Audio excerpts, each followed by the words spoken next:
سلام تماشابینان گرامی. خلاصه خبرهای مهم 30 نوامبر تاجیکستان را از پایگاه خبری بامداد برایتان پیشکش میکنیم. شروع میکنیم از یک نگاه کوتاه به سرخط خبر مهم روز در این برنامه. برادر و جن یادگار غلامایدارف به 15 و 10 سال زندان محکوم شدند.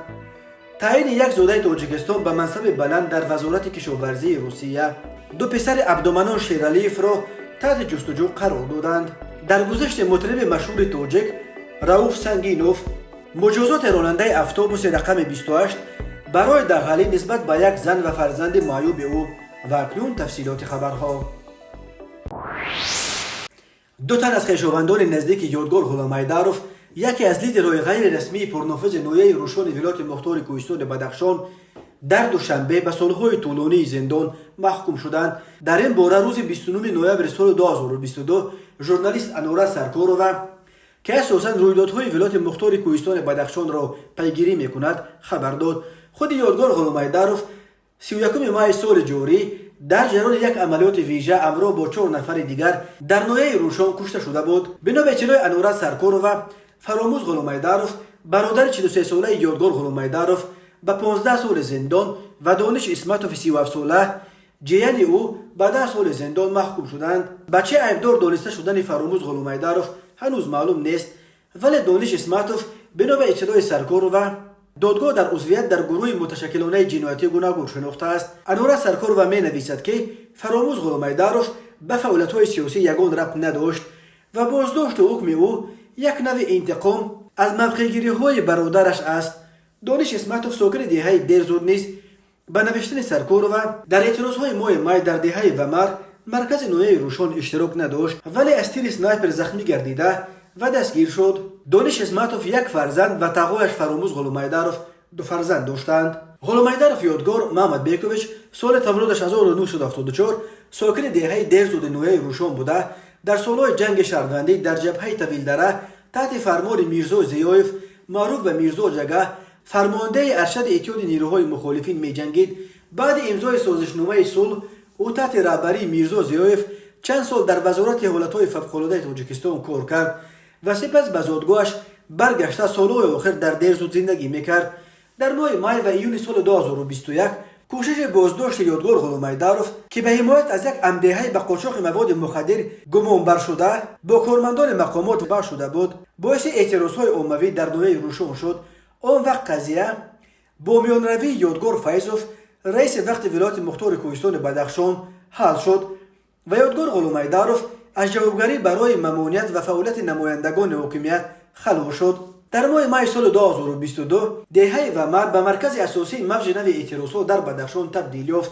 صبح 18 مای مقامات از شروع عملیات در روشن خبر دادند و اعتراضگران را با استفاده از نیروهای ویژه و سلاح پراکنده کردند. مقامات کشته شدن 29 تن از اعتراضگران را که آنها را اعضای گروه‌های متشکل جنایتی نام می‌برد رسما تصدیق کرد، ولی سازمان ملل هنوز در روز اول سرکوب اعتراضهای روشن از کشته شدن دست کم 40 نفر خبر داده بود.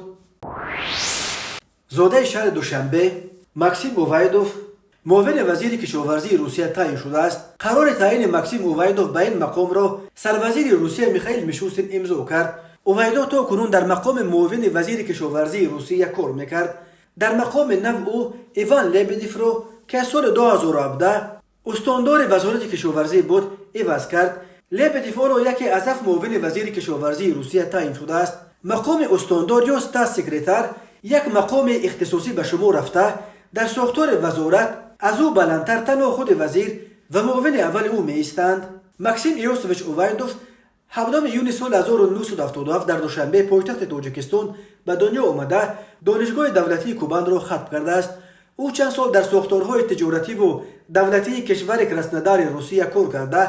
بعداً به ولایت ورونیچ کوچید و از سال 2009 تا 2014 رهبر دپارتمنت مال و ملک و زمین و معاون سروزیر ولایت ورونیچ بود.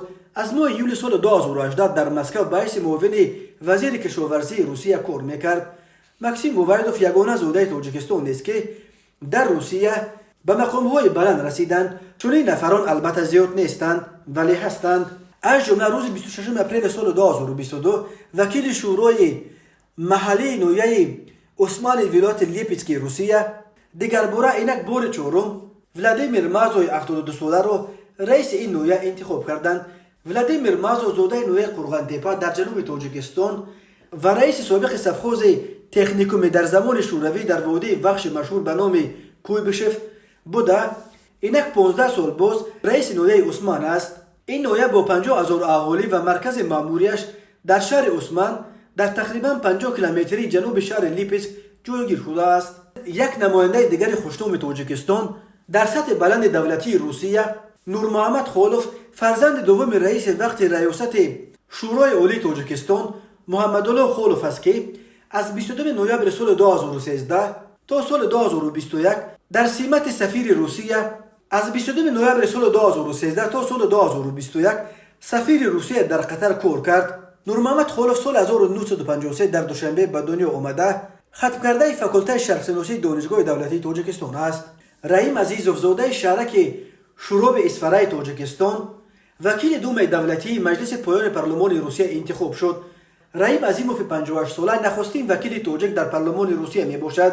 او نامزد حزب حاکم روسیه، یکی از نفران با اعتماد ولادیمیر پوتین به حساب می رود. در حیات قبلی دوم دولتی نیز یک زاده تاجیکستان بود.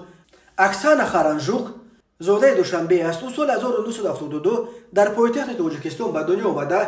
سابقه کاریش را سال 1989 به حیث پیانیر وجد در مکتب رقم 90 در محله 91 دوشنبه آغاز کرده است. اکسانا خارنژوک در ابتدای سالهای 90 به روسیه کوچیده. سال 1995 دانشگاه آموزگاری شهر ریازان را ختم کرد. در سال 2010 وکیل دوم ولایت ورونش انتخاب شد. سال 2014 از روی خط حزب حاکم ادینه روسیه وکیل دوم دولتی شد.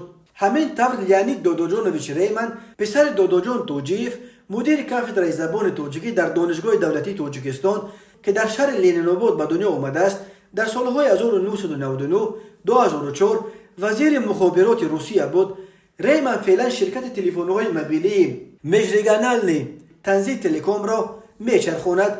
این شرکت در فعالیت‌هایش بیشتر روی مهاجران از کشورهای آسیای مرکزی تمرکز کرده است. اما از همه سر و صدای زیادی را در مطبوعات روسیه تعیین زاده تاجیکستان پرویز تختاسونوف به مقام رهبر روسکاداستر در ماه نوامبر سال 2018 به وجود آورد. پرویز تختاسونوف سال 1985 در دوشنبه به دنیا آمده. سال 1992 وقتی که 7 سال داشت والدانش به مسکو کوچیدند. او در مسکو اکادمی طبی به نام سیچنو و دانشگاه اقتصادی به نام پلیخانوف را ختم کرده است. اما در مطبوعات روسیه به معلومات اولی عالی او چسبیده با استهزا نوشتند که گویا کدام یک جمشید فلچر را آورده رهبر یک اداره مهم دولتی روسیه تعیین کردند. اما پرویز تختاسونوف در پاسخ به این همه دعواها گفت در گذشته خود از جمله از این که در تاجیکستان به دنیا آمده است و در دوره دانشجویی باعث مدبرت کار میکرد، هیچ جای مقامات انتظامی تاجیکستان دو پسر تحلیلگر مسائل اقتصادی و فعال شبکه‌های اجتماعی عبدالمنان شیرعلیف را که در خارج است و هر چند وقت تصمیم منصبداران را تحلیل و تنقید میکند به جستجو دادند. خالد عبدالمنان 25 و برادرش هشام 22 ساله بر اساس اعلان مقامات به همکاری با سازمان‌های ممنوع گمان برند. خویشاوندانشان میگویند اتهامات بی‌پایه است ولی هم زمان از سرنوشت بعدی آنها نگرانند. یک منبع در نهادهای انتظامی ولایت سوخت روز 29 نوامبر تصدیق کرد که برادران تحت جستجو هستند. به اطلاع امصوبت ما که نخواست نامش ذکر شود، یکی از آنها را شعبه کارهای داخلی نویه اشت و دیگری را ریاست امنیت ولایت سوخت میکوبند، ولی دقیق نگفت که آن جستجوی داخلی است یا بین المللی. چند امصوبت رادیوی آزادی تصدیق کردند که عکس و معلومات کوتاه را درباره خالد و هاشم عبدالمنان در اداره امور داخلی نویه اشت دیدند. بنابراین اعلان خالد و هاشم به اشتراک در فعالیت حزب‌های سیاسی و اتحادیه‌های جمعیتی دینی یا دیگر تشکیلاتی که به سبب اکستریمیستی بودند منع شدند گمان برند. این بند قانون از 5 تا 8 سال زندان را در نظر دارد. پدرشان عبدالمنان شیرعلیف روز 29 نوامبر گفت خوف من این است که با در پیگرد قرار دادن پسران مقامات در حرکت آنها بین کشورها مانع و خطر ایجاد می‌کنند. این حرکت برای آنها بنابر آموزش و کارهایی که دارند واقعا ضروری است. از طرف دیگر مقامات می توانند امک و تقاضای آنها را تحت فشار قرار دهند. شیرالیف افزود بر اساس اعلان مقامات انتظامی نویه 8 به ضد اونی سال 2020 پرونده جنایی گشودند. او میگوید برخورد مقامات را به خودش میفهمد، چون در زمان رسما فعال بودن حزب نهضت اسلامی تا سال 2015 یکی از پیروانش در تاجیکستان بود. عبدالمنان شیرالیف 42 ساله خطمرده بخش روزنامه‌نگاری دانشگاه ملی تاجیکستان است. در گذشته در شهر خوجند میز سود تجارت داشت، ولی از سال 2015 در خارجه به سر میبرد. اسکریپکه نواز و غژک نواز شناخته تاجیک اعلاچه فرهنگ جمهوری تاجیکستان دارنده اردن شرف درجه 2 کارمند شایسته تاجیکستان پروفسور رؤوف سنگینوف روز 3 نوامبر سال 2022 در سن 85 از عالم چشم پوشید. در این باره وزارت فرهنگ تاجیکستان با نشر تعزیت در صحیفه‌اش در فیسبوک خبر داد. وزارت گفت از درگذشت این مطرب شناخته سخت اندوهگین بوده، به اهل خانواده، خویشان و پیوندان، دوستان و نزدیکان مرحوم همدردی عمیق اظهار میکنند و برایشان صبر جمیل میخواهند. روح مرحوم شد و خانه آخرتش آباد باد، گفته می شود در نامه تعزیه وزارت. وزارت فرهنگ یادآور شده است که مرحوم در تئاتر دولتی اکادمی اپرا و بالت تاجیکستان به نام صدرالدین عینی به حیث هنرمند ارکستر در گروه اسکریپکه نوازان و سالیان زیاد در مکتب اینترنت میانه مخصوص موسیقی جمهوریوی به نام شهیدی، همچون مدیر شعبه سازهای توری، پروفسور کافدرای سازهای ارکستری کنسرواتوار ملی تاجیکستان به نام طلبخوجه ستار فعالیت نموده در تربیه و به وای رسانیدن شاگردان در ساز اسکریپکه سهم ارزنده خود را گذاشته است.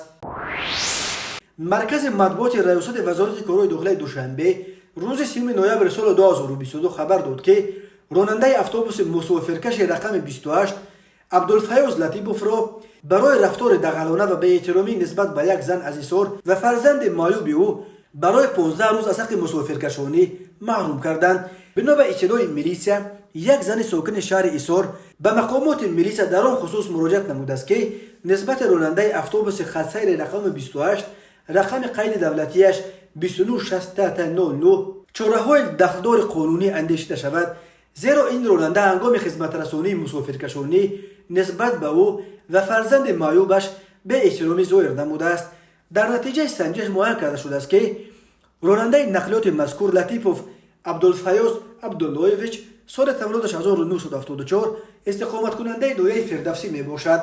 لطیفوف را به مقامات میلیسیا دسترس کرده حادثه مذکور همه جانبه مورد سنجش قرار داده شده است. ضمناً معین گردیده است که در حقیقت سانحه 23 نوامبر سال جاری تقریبا ساعت 13:30 هنگام در نزد بازار کاروان شهر دوشنبه قرار داشتند راننده مذکور نسبت به زن ساکن ایسار به احترامی نموده با رفتار خود طلبات نظامنامه داخل اداروی خدمت رسانی مسافرکشانی را ویران نموده است. وابسته به این عمل و رفتار لطیفوف در جلسه کمیسیون انتظامی شرکت اتوبوس یک مورد محاکمه قرار داده شده.